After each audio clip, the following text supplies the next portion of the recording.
Article 19 violet কৰা হয়েছে, এইটো হচ্ছে আৰ্টিকেল 19 ভায়োলেট কৰা হয়েছে, প্ৰতিজনে এজন গণতান্ত্ৰিকভাৱে ডেমোক্ৰেটিক ওয়েত তেওঁলোকে ভোট দিব পাৰিব।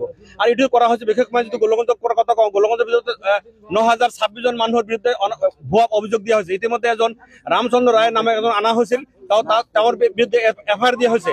আমি ইতিমধ্যে আমাৰ ডিস্ট্ৰিক্ট প্ৰেসিডেন্ট সাহেবে লিগেল সেলেৰ কথা কৈছে, মই দায়িত্বত আছো। আমাৰ পৰা 30-40 জন উকিল আছে। আমি কিছুমান এফআইআৰ দিম আৰু বিএলও বিলাকো ষড়যন্ত্ৰ, ইয়াৰ লগত চৰকাৰৰ লগত ষড়যন্ত্ৰ জড়িত হৈ আছে। এইবোৰৰ বিৰুদ্ধে আমি ৰবিবাৰলৈকে আমি আপোনাৰ কৰিম, এফআইআৰ লজ কৰিম।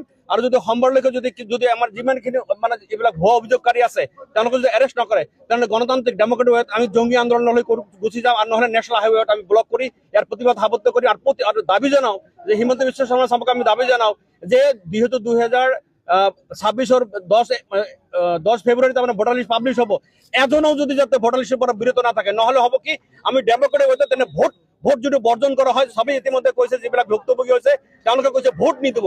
ভোটেই যদি নিদিয়ে আপোনাৰ ভোট ক'ৰ পৰা আপুনি পাব? ভোট চুৰি কৰি আপুনি বিভিন্ন অভিযোগ আছে ভোট চুৰি কৰা, এতিয়া মানে সিহঁতে ভোটৰ পৰা বিৰত ৰখাৰ অভিযোগ কৰিছে।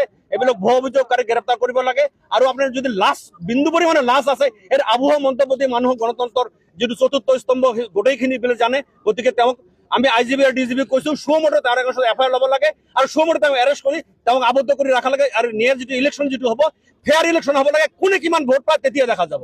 এইখিনিয়ে।